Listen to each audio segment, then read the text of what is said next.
السلام عليكم ورحمة الله وبركاته walaalahayga Soomaaliyeed oo qaaliga ah jikada Nuura maanta waxaan inii sameeynaa doorsho laga sameeyay shukulaato ama kakao inta bakeeri biyaay yaala inta 4 qaado oo caano ah inta 4 qaado oo sokor ah inta 4 qaado oo kakao ama shukulaato ah inta bakeeri saliid ah oo aad u buuxin inta 2 xabo oo ukun ah inta bakeeri bur ah qaado weyn baking powder qaado yar oo carfiso iyo hala yar oo cusbo isku dardarayna soo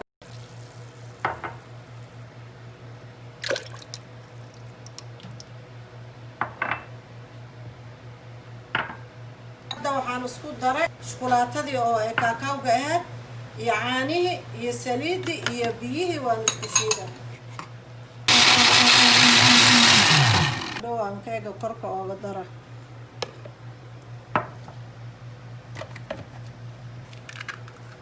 iyo baking powderkii wax yar oo milix ah isku shiida bakeeri oo isku shiida caanihii iyo saliidii iyo sokortii iyo carfisadii iyo kakao-ga bakeerigan aan dhinac ooga shubtay hadhow aan korka ooga dara hadda bakeeri buran ku dara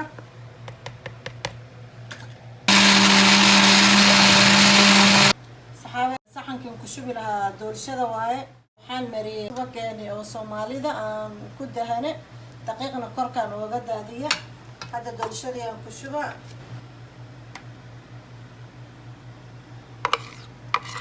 saxaabay hadda furunkii aan gelinaa laasim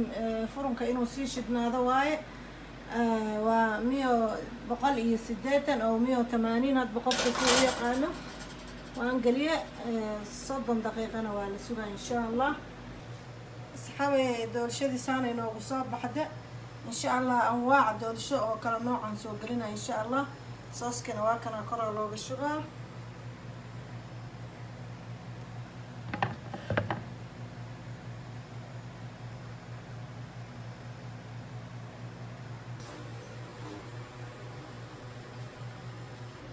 صحابي سانو نوغو سو بخا ما شاء الله تبارك الله قحودان waa lagu cabaa ما شاء الله لاك iyo shar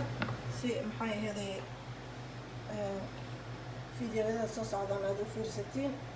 nuun waa go'aanimo insha Allah inay rajayna